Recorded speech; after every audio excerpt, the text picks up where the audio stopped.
el hombre que plantaba árboles. Para que un personaje demuestre sus más excepcionales cualidades, hay que tener la fortuna de poder observar su actuación a lo largo de muchos años.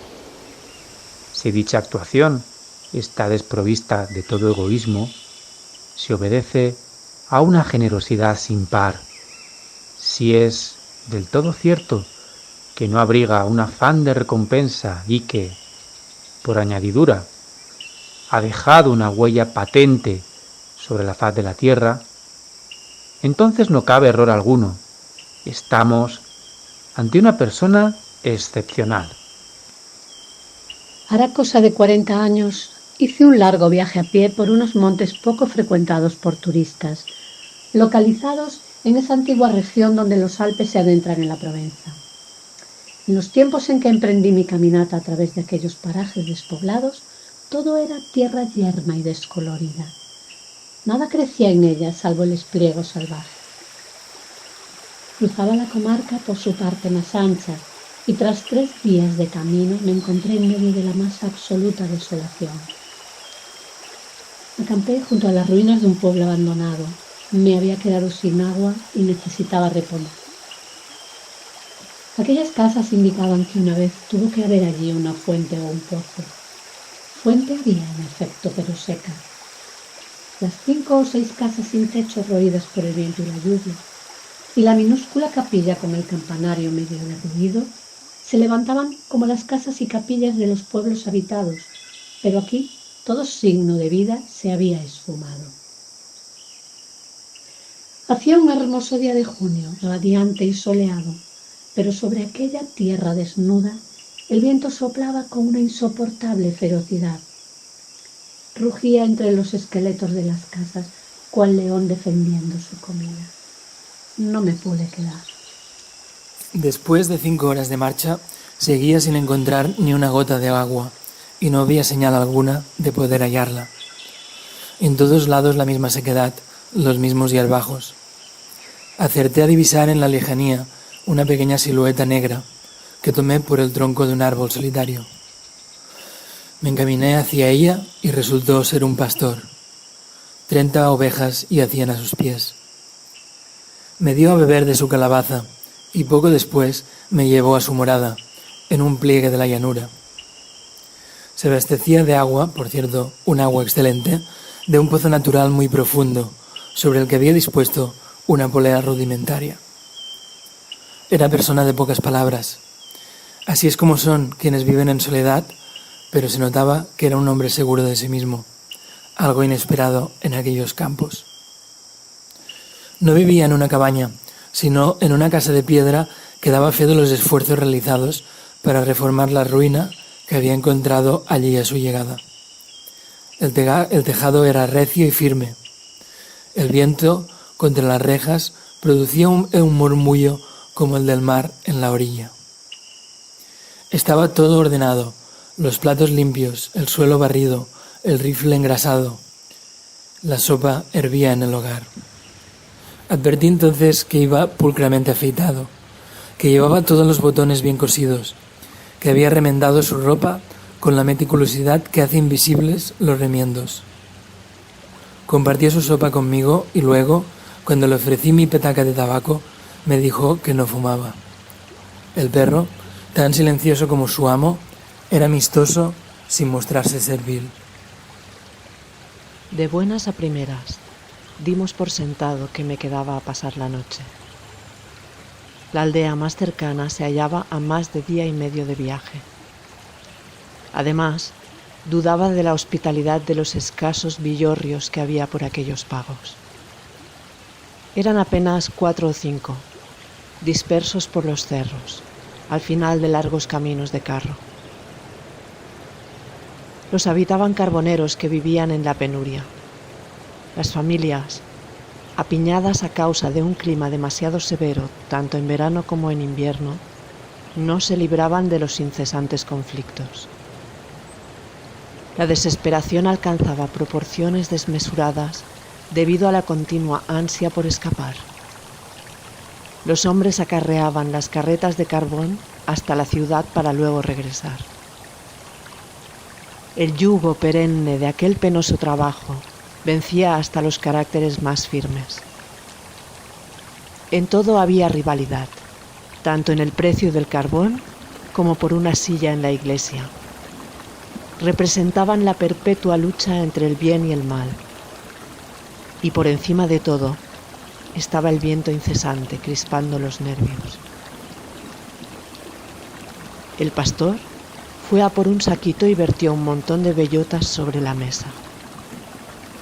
Comenzó a inspeccionarlas, una por una, con una gran concentración, separando las buenas de las malas.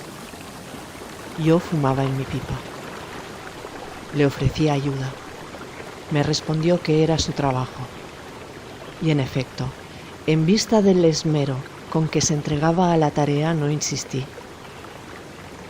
En eso consistió toda nuestra conversación.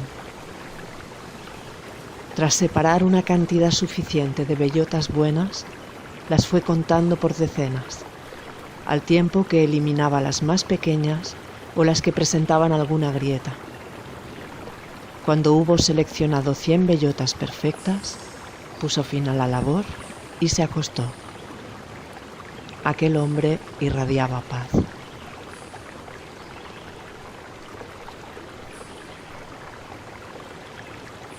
Al día siguiente le pregunté si me podía quedar un día más. Lo encontró natural, o para ser más preciso, me dio la impresión de que no había nada que pudiera alterarle. No es que yo tuviera una necesidad imperiosa de descanso, pero aquel pastor había despertado mi interés y quería saber más acerca de él. Abrió el redil y se llevó el rebaño a pastar. Antes de irse, sumergió en un cubo de agua el saco de bellotas cuidadosamente contadas y seleccionadas. Advertí que a modo de cayado empuñaba una vara de hierro gruesa como un pulgar y de 1,5 metros de longitud. Andando a mi aire, seguí un camino paralelo al suyo. Dejó al perro a cargo del reducido rebaño y subió hasta donde yo me encontraba.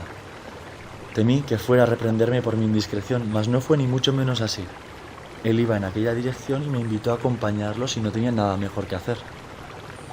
Trepó hasta la cresta de la loma. Entonces comenzó a clavar la vara de hierro en la tierra, abriendo agujeros en los que plantaba una bellota. Luego rellenaba el agujero. Estaba plantando robles. Le pregunté si aquella tierra le pertenecía. Me contestó que no. ¿Sabía de quién era? No lo sabía. Suponía que era de propiedad comunal, o tal vez perteneciera a personas que no le otorgaban mayor importancia. No tenía el menor interés en descubrir de quién era. Plantó las 100 bellotas con sumo cuidado. Tras el almuerzo, reanudó las tareas de plantación. Supongo que me mostré persuasivo en mi interrogatorio, pues obtuve algunas respuestas. Llevaba 3 años plantando en aquel desierto. Había plantado ya 100.000 bellotas. De las 100.000, 20.000 habían germinado. De las 20.000, contaba con perder la mitad a manos de los roedores y de los impredecibles designios de la providencia. Así pues, todavía quedaban 10.000 robles con vida donde antes nada crecía. Fue entonces cuando empecé a preguntarme qué edad tendría aquel hombre. Saltaba a la vista que había cumplido los 50.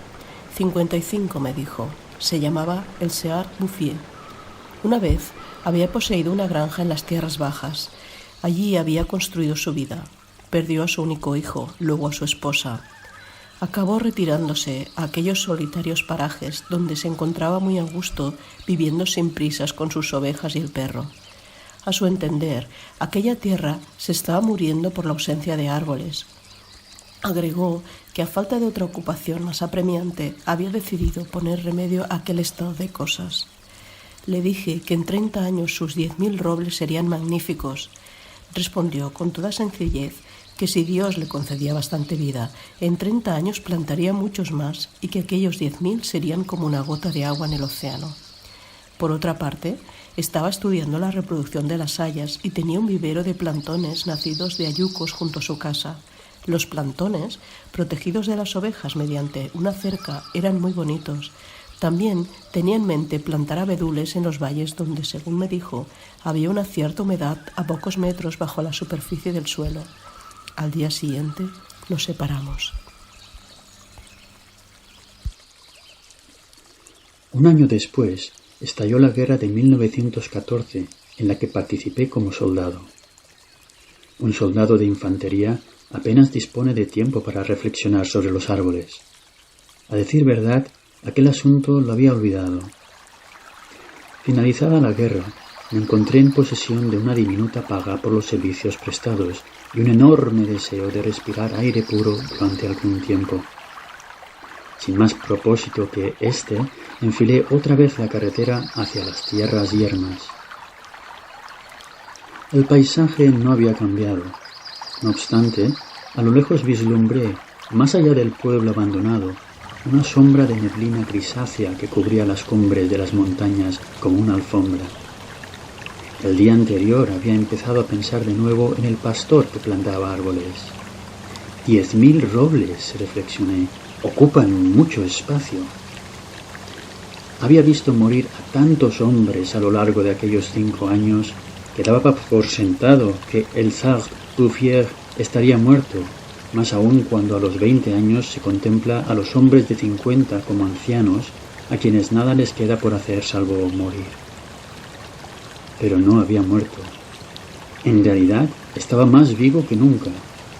Había cambiado de trabajo.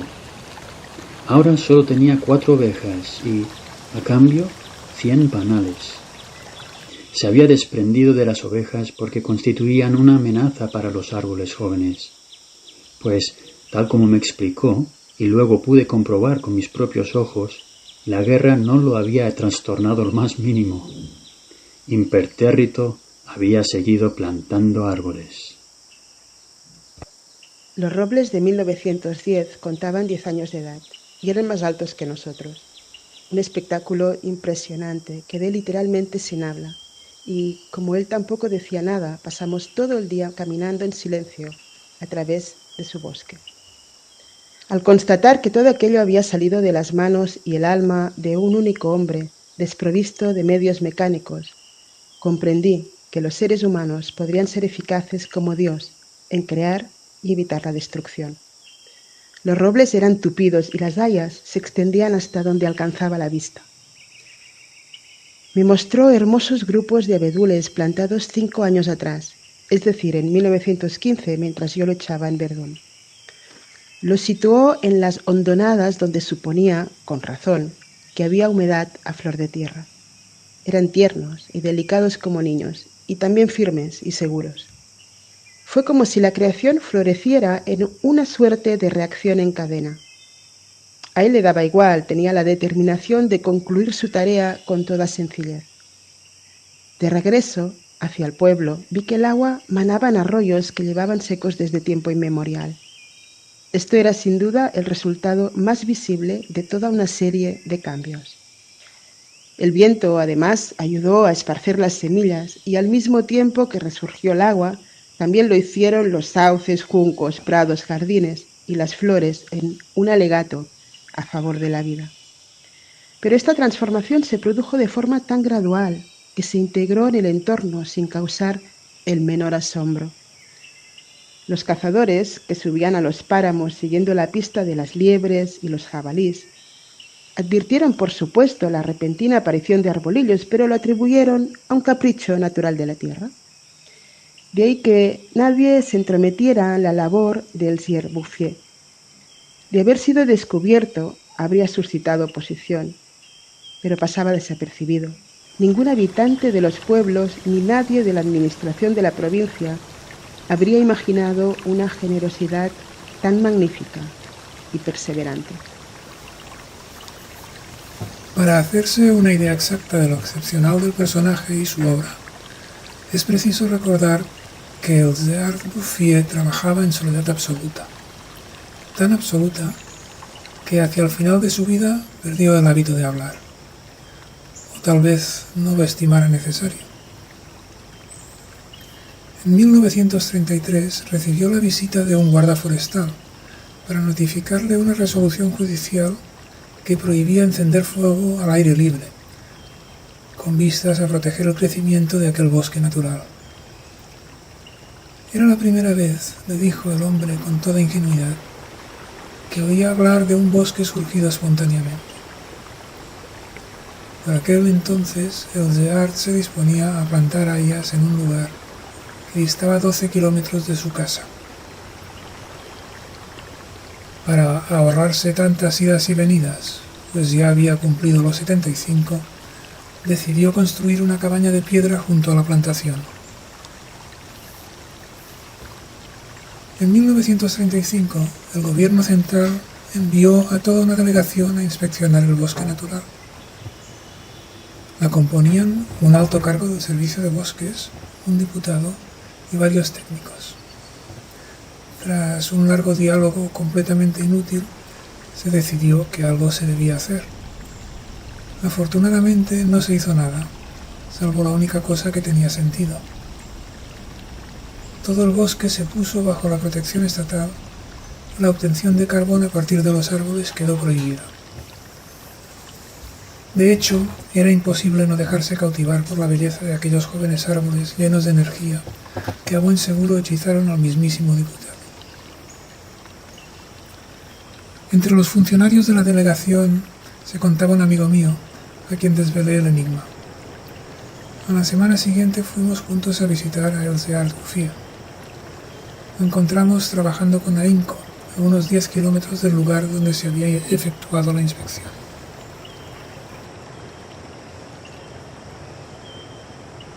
Aquel guardabosques amigo mío se regía por firmes principios. Sabía guardar un secreto. Entregué al pastor los huevos que llevaba como presente. Comimos juntos y pasamos varias horas contemplando en silencio el paisaje. En la misma dirección en la que habíamos venido, las laderas estaban cubiertas de árboles de 6 a 7 metros de altura. Al verlos, recordaba el aspecto de la tierra en 1913, un desierto. Esa labor, callada, regular y tranquila, unido al aire de la montaña fresco y vigoroso, junto a su frugalidad de vida, a su propio equilibrio emocional y sobre todo a su serenidad de espíritu, habían otorgado a este hombre anciano una salud maravillosa. Me pregunté cuántas hectáreas más de tierra cubriría de árboles. Antes de partir, mi amigo se limitó a recomendar algunas especies de árboles especialmente indicadas para las condiciones del suelo. No insistió mucho en el tema, por la convincente razón, me diría después, de que Bouffier sabía mucho más que yo. Una hora de camino después añadió: sabe mucho más que cualquier persona. Ha descubierto una maravillosa forma de ser feliz. Gracias a este funcionario, quedaron a buen recaudo no solo el bosque, sino también la felicidad del pastor. Delegó el cometido de proteger el bosque a 3 guardabosques, a quienes adoctrinó para rehusar las botellas de vino con las que los carboneros seguramente les intentarían sobornar. El único peligro serio ocurrió durante la Segunda Guerra Mundial. Como los coches funcionaban con gasógeno, mediante generadores que quemaban madera, nunca había leña suficiente. La tala de robles empezó en 1940, pero la zona estaba tan lejos de cualquier estación de tren que fue abandonada. El pastor no se enteró de nada. Se hallaba a 30 kilómetros del lugar, prosiguiendo su callada labor, pasando por alto la guerra del 39, tal como había hecho con la del 14. Vi al Else Bouffier por primera vez en junio de 1945. Tenía 87 años. Emprendí de nuevo la ruta hacia la tierra estéril, pero ahora, a pesar del caos que la guerra había sembrado por todo el país, un autobús cubría el trayecto entre el valle de Durance y la montaña. Atribuí el hecho de no reconocer los escenarios de mis anteriores viajes a la relativa velocidad de aquel medio de transporte. Me pareció, asimismo, que la carretera discurría por territorios nuevos, pero me bastó el nombre de un pueblo para convencerme de que me hallaba, en efecto, en aquella comarca que en otro tiempo había sido todo ruinas y desolación. El autobús me dejó en Vergons. En 1913 aquella aldea de 10 o 12 casas tenía 3 habitantes. Eran criaturas salvajes que se odiaban unas a otras. Por todas partes crecían las ortigas entre los restos de las casas abandonadas. Habían perdido toda esperanza y una situación así raramente predispone a la virtud. Pero todo había cambiado, incluso el aire. En lugar de los ásperos vientos secos, soplaba una brisa amable, cargada de fragancias. De las montañas llegaba un rumor como de olas. Era el viento en el bosque. Lo más asombroso fue oír el sonido del agua real cayendo en un estanque. Comprobé que habían construido una fuente que emanaba con alegre murmullo, y lo que más me emocionó fue que alguien había plantado un tilo junto a ella. Un tilo que contaría unos 4 años, ya en plena floración, como el símbolo irrebatible de la resurrección del lugar. La esperanza había regresado. Las ruinas ya no estaban, y ahora se contaban 28 almas. Las casas nuevas, recién lucidas, estaban rodeadas de jardines donde crecían verduras y flores en ordenada confusión, calabazas y rosas, puerros y margaritas, apios y anémonas. Se había convertido en la clase de pueblo que invita a vivir. A partir de allí, proseguí el viaje a pie. En las faldas de la montaña divisé pequeños campos de cebada y centeno. Al fondo de los valles estrechos, los prados reverdecían. Habían bastado unos años para que todo el campo rebosase vitalidad y prosperidad. Allí donde en 1913 no vi más que ruinas, ahora se levantan granjas bien cuidadas, pulcramente enlucidas, testimonio de una vida cómoda y placentera.